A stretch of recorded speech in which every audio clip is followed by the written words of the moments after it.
Olá, tudo bem? O que é o indivíduo? Como interagirmos uns com os outros de forma responsável, respeitando a individualidade de cada pessoa e também a nossa individualidade, vivendo de forma coletiva a nossa liberdade sem ferir a liberdade do outro.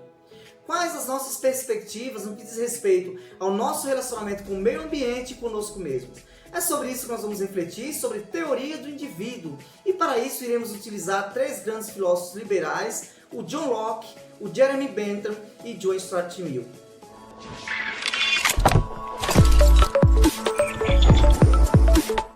Seja muito bem-vindo, seja muito bem-vinda, eu sou Adriano Cruz e para iniciarmos a nossa reflexão iremos falar sobre indivíduo. O indivíduo é um ser único, indivisível, com identidade particular que se desenvolve a partir de fatores biológicos, psicológicos e também sociológicos. A questão aqui é como nós, indivíduos que somos, podemos nos relacionar com as inúmeras pessoas sem ferir o direito que elas têm de ser felizes e também de ser livres. Como vivermos a nossa liberdade, a nossa felicidade, sem ferir a liberdade e a felicidade do outro. Pensando de forma mais aprofundada, que é uma característica da filosofia, podemos refletir sobre esses conceitos tão complexos como, por exemplo, o que é a liberdade, o que é a felicidade. Somos realmente livres em uma sociedade tão diversificada quanto a nossa? Será que existe uma resposta exata para todas essas questões, já que cada pessoa é individual? Questões como essas foram feitas há 3 séculos a.C. com os filósofos da Grécia Clássica, mas ela foi pensada no contexto de indivíduo com o fim do absolutismo lá por volta do século XVI e XVII, com o advento do liberalismo. Para quem ainda não sabe, absolutismo significa o poder absoluto nas mãos de uma pessoa ou de um grupo de pessoas. No caso da Idade Média, na mão dos reis e dos príncipes e também do clero da Igreja Católica com seu líder, o Papa. E por falar em séculos 17 e 18, quando você vê essa imagem, o que te vem à mente?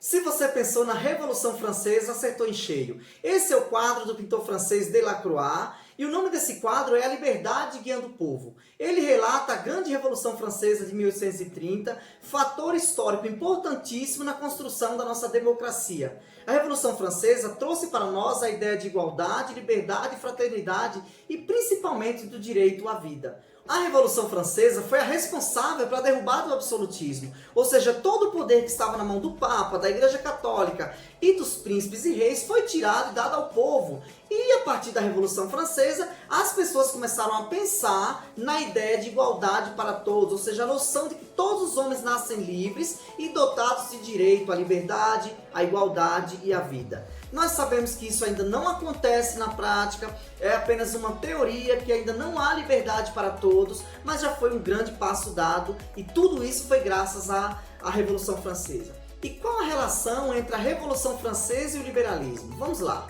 Liberalismo é uma corrente filosófica que defende a liberdade individual de cada pessoa nos campos econômico, político, social, religioso e principalmente intelectual. Contra a atitude coerciva do Estado, ou seja, do governo absoluto, o liberalismo defende que todos nós temos os mesmos direitos e os mesmos deveres, principalmente o direito à liberdade, à igualdade, à fraternidade e o direito à vida. O liberalismo defende a democracia, ou seja, o poder deve emanar do povo. Defende também a transparência e os direitos individuais de cada pessoa, ou que nós denominamos de direitos civis. Quais são esses direitos? O direito à vida, o direito à propriedade e o direito à liberdade. Foi o liberalismo que criou e possibilitou a noção de indivíduo na sociedade, porque questionou a estrutura social de sua época, colocando o homem enquanto protagonista da sua própria história. E os nossos direitos, segundo o liberalismo, devem ser inalienáveis. Mas aí vem uma questão bem filosófica. Será que na prática isso acontece? Nós somos livres e iguais perante a lei? Nesse vídeo nós refletimos sobre o conceito de indivíduo e também de liberalismo. No próximo vídeo iremos refletir sobre utilitarismo segundo os filósofos John Locke, Jeremy Bentham e John Stuart Mill. Um cheiro no coração de vocês, aproveite, inscreva-se no meu canal, clique no sininho para receber nossas novidades, sua participação é muito importante para mim.